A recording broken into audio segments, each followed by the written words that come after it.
ಬೆಳ್ಳಿತೆರೆವರೆಗೆ, ಸ್ಯಾಂಡಲ್ವುಡ್ನಿಂದ ಬಾಲಿವುಡ್ ಹಾಲಿವುಡ್ನವರೆಗೆ, ಮಾಡಲಿಂಗ್ ಜಗತ್ತಿನಿಂದ ಮೆಗಾಗಾಲ ರೆಡ್ ಕಾರ್ಪೆಟ್ವರೆಗೆ ಕಂಪ್ಲೀಟ್ ಸಿನಿ ಜಗತ್ತಿನಲ್ಲೊಂದು ಸುತ್ತು. ಫಿಲ್ಮಿಫೈಗೆ ಸ್ವಾಗತ. ನಾನು ಮೇಘನಾ ಪ್ರಶಾಂತ. ಚಾಲೆಂಜಿಂಗ್ ಸ್ಟಾರ್ ದರ್ಶನ್ ಅಭಿನಯದ ಬಹು ನಿರೀಕ್ಷಿತ ಸಿನಿಮಾ ಡೆವಿಲ್ ಚಿತ್ರೀಕರಣ ಅದ್ದೂರಿಯಾಗಿ ನಡೀತಾ ಇದೆ. ಈಗಾಗಲೇ ಬಹುತೇಕ ಶೂಟಿಂಗ್ ಕೂಡ ಮುಗಿದಿದ್ದು, ಡ್ಯಾನ್ಸ್ ಹಾಗೂ ಫೈಟಿಂಗ್ ಸೀಕ್ವೆನ್ಸ್ ಮಾತ್ರ ಬಾಕಿ ಉಳಿದಿದೆ. ರೇಣುಕಾಸ್ವಾಮಿ ಕೊಲೆ ಕೇಸ್ನಲ್ಲಿ ದರ್ಶನ್ ಜೈಲು ಸೇರಿದ ಮೇಲೆ ಅರ್ಧಕ್ಕೆ ನಿಂತಿದ್ದ ಸಿನಿಮಾದ ಶೂಟಿಂಗ್ ಮುಕ್ತಾಯ ಹಂತಕ್ಕೆ ಬಂದು ನಿಂತಿದೆ. ಇದೇ ಹೊತ್ತಿನಲ್ಲೇ ಡೆವಿಲ್ ಸಿನಿಮಾದ ಮೇಕಿಂಗ್ ವಿಡಿಯೋವೊಂದನ್ನು ಬಿಡುಗಡೆ ಮಾಡಿದೆ ಚಿತ್ರತಂಡ. ಈ ಮೊದಲು ಟೀಸರ್ ಹಾಗೂ ಹುಟ್ಟುಹಬ್ಬದ ಗ್ಲಿಮ್ಸ್ ಅನ್ನ ಬಿಡುಗಡೆ ಮಾಡಿದ ಡೆವಿಲ್ ಚಿತ್ರತಂಡ ಉದಯಪುರದಲ್ಲಿ ಚಿತ್ರೀಕರಿಸಿದ ಸಾಹಸ ಸನ್ನಿವೇಶ ಸೇರಿದಂತೆ ಕೆಲ ದೃಶ್ಯಗಳನ್ನ ರಿವೀಲ್ ಮಾಡಿದೆ. ವಿಡಿಯೋ ನೋಡಿದ ದರ್ಶನ್ ಫ್ಯಾನ್ಸ್ ಖುಷಿಯಿಂದ ಕುಣಿದಾಡಿದ್ದಾರೆ. ಸಾಂಗ್ ಹಾಗೂ ಕೆಲ ಸಾಹಸ ದೃಶ್ಯಗಳ ಚಿತ್ರೀಕರಣಕ್ಕಾಗಿ ಚಿತ್ರತಂಡ ವಿದೇಶಕ್ಕೆ ಹೋಗಲು ಪ್ಲಾನ್ ಕೂಡ ಮಾಡಿಕೊಂಡಿದೆ. ಸದ್ಯದಲ್ಲಿಯೇ ವಿದೇಶಕ್ಕೆ ಹಾರಲಿದೆ ಡೆವಿಲ್ ಟೀಮ್. ನಟ ಶಿವರಾಜ್ ಕುಮಾರ್ ಅವರು ಮೈಸೂರಿಗೆ ತೆರಳಿದ್ದಾರೆ. ಆಷಾಢ ಮಾಸದ ಹಿನ್ನೆಲೆಯಲ್ಲಿ ನಟ ಶಿವರಾಜ್ ಕುಮಾರ್ ತಮ್ಮ ಪತ್ನಿ ಜೊತೆ ಮೈಸೂರಿನ ಚಾಮುಂಡಿ ಬೆಟ್ಟಕ್ಕೆ ಆಗಮಿಸಿ ತಾಯಿ ಚಾಮುಂಡಿಗೆ ವಿಶೇಷ ಪೂಜೆಯನ್ನು ಸಲ್ಲಿಸಿದರು. ಮಂಗಳವಾರ ರಾತ್ರಿ ಬೆಟ್ಟಕ್ಕಾಗಮಿಸಿದ ಶಿವಣ್ಣ ದಂಪತಿ ತಾಯಿ ಚಾಮುಂಡಿಗೆ ಪೂಜೆಯನ್ನು ಸಲ್ಲಿಸಿದ್ದಾರೆ. ಈ ವೇಳೆ ಅಭಿಮಾನಿಗಳು ಸೆಲ್ಫಿಗಾಗಿ ಮುಗಿಬಿದ್ದಿದ್ರು. ಕಳೆದ ಕೆಲ ದಿನಗಳಿಂದ ಶಿವರಾಜ್ ಕುಮಾರ್ ಮೈಸೂರು ಭಾಗದ ಸುತ್ತಮುತ್ತ ಪ್ರವಾಸವನ್ನ ಕೈಗೊಂಡಿದ್ದಾರೆ. ಮೊನ್ನೆಯಷ್ಟೇ ಪತ್ನಿ ಜೊತೆಗೂಡಿ ಶಿವಣ್ಣ ಕಬಿನಿ ಡ್ಯಾಂಗೆ ಭೇಟಿಯನ್ನ ನೀಡಿದ್ರು. ಈ ವೇಳೆ ಹಾಡಿ ಮಕ್ಕಳ ಜೊತೆ ಫೋಟೋ ಕೂಡ ತೆಗೆಸಿಕೊಂಡಿದ್ರು.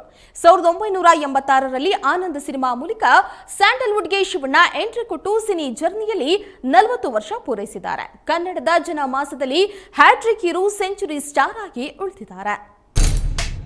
ಇಂದು ಸ್ಯಾಂಡಲ್ವುಡ್ನ ನಟ ಗೋಲ್ಡನ್ ಸ್ಟಾರ್ ಗಣೇಶ್ ಅವರ 47ನೇ ಹುಟ್ಟುಹಬ್ಬ. ಆದರೆ ಈ ವರ್ಷ ನಟ ಗಣೇಶ್ ಅಭಿಮಾನಿಗಳ ಜೊತೆಗೆ ಹುಟ್ಟುಹಬ್ಬವನ್ನ ಸೆಲೆಬ್ರೇಟ್ ಮಾಡ್ಕೊಳ್ತಾ ಇಲ್ಲ. ಈ ಬಗ್ಗೆ ಖುದ್ದು ನಟ ಗಣೇಶ್ ಸೋಷಿಯಲ್ ಮೀಡಿಯಾದಲ್ಲಿ ಹಂಚಿಕೊಂಡಿದ್ರು. ಆದರೆ ಹುಟ್ಟುಹಬ್ಬಕ್ಕೆ ಫ್ಯಾನ್ಸ್ಗೆ ಹೊಸ ಫೋಟೋ ಶೂಟ್ ಮೂಲಕ ಗಿಫ್ಟ್ ಅನ್ನ ಕೊಟ್ಟಿದ್ದಾರೆ ಗೋಲ್ಡನ್ ಸ್ಟಾರ್. ನಟ ಗಣೇಶ್ ಸ್ಟೈಲಿಶ್ ಲುಕ್ ನಲ್ಲಿ ಫೋಟೋಗಳನ್ನ ಕ್ಲಿಕ್ಕಿಸಿಕೊಂಡಿದ್ದಾರೆ. ವಿಶೇಷ ಎಂದ್ರೆ ನಟನ ಫೋಟೋವನ್ನ ನಿತ್ಯ ಪ್ರಕಾಶ್ ಅವರು ಕ್ಲಿಕ್ಕಿಸಿದ್ದಾರೆ. ಕೃಷ್ಣಂ ಪ್ರಣಯ ಸಖಿ ಚಿತ್ರದ ಬಳಿಕ ಬ್ಯಾಕ್ ಟು ಬ್ಯಾಕ್ ಚಿತ್ರಗಳಲ್ಲಿ ನಟ ಗಣೇಶ್ ಬ್ಯುಸಿಯಾಗಿದ್ದಾರೆ. ಪಿನಾಕ, ಯುವರ್ ಸಿನ್ಸಿಯರ್ಲಿ ರಾಮ್, ಭರ್ಜರಿ ಚೇತನ್ ನಿರ್ದೇಶನದ ಚಿತ್ರಗಳಲ್ಲಿ ನಟ ಗಣೇಶ್ ನಟಿಸುವುದರಲ್ಲಿ ಬ್ಯುಸಿಯಾಗಿದ್ದಾರೆ. ಸದ್ಯ ಫ್ಯಾನ್ಸ್ಗೆ ಸಿಗದೆ ಹೋದ್ರೂ ಹೊಸ ಫೋಟೋಶೂಟ್ ಮೂಲಕ ಗಣಪನ ದರ್ಶನ ಕೊಟ್ಟಿದ್ದಾರೆ. ಅಯೋಗ್ಯ ಸಿನಿಮಾ ಮೂಲಕ ಕನ್ನಡ ಚಿತ್ರರಂಗದಲ್ಲಿ ನಿರ್ದೇಶಕರಾಗಿ ಗುರುತಿಸಿಕೊಂಡಿದ್ದ ಮಹೇಶ್ ಕುಮಾರ್ ವೈವಾಹಿಕ ಜೀವನಕ್ಕೆ ಕಾಲಿಟ್ಟಿದ್ದಾರೆ. ಮೈಸೂರು ಮೂಲದ ಚೈತ್ರ ಎಂಬ ಹುಡುಗಿಯ ಕೈ ಹಿಡಿದಿದ್ದಾರೆ.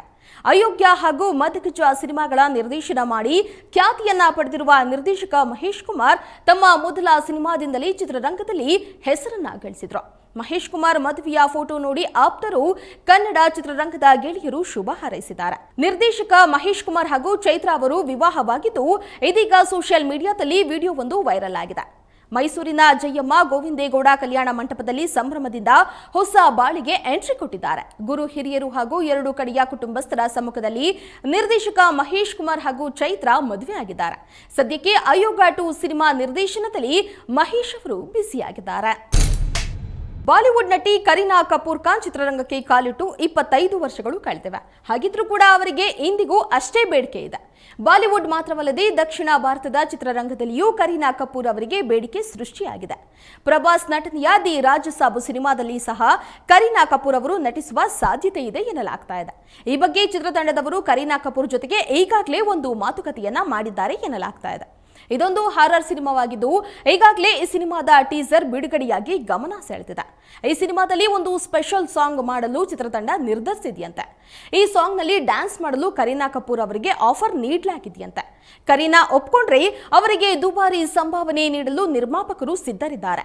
ಕರೀನಾ ಕಡೆಯಿಂದ ಅಂತಿಮ ನಿರ್ಧಾರ ಏನು ಎಂಬುದು ಇನ್ನಷ್ಟೇ ಗೊತ್ತಾಗಬೇಕಾಗಿದೆ. ನೋಡಿದ್ರಲ್ಲ, ಇದಾಗಿತ್ತು ಇವತ್ತಿನ ಟಾಪ್ 5 ಫಿಲಿಮ್ಸ್. ನೋಡ್ತಾ ಇರಿ ಪ್ರಜಾಶಕ್ತಿ ಟಿವಿ, ಇದು ನಿಮ್ಮ ಧ್ವನಿ.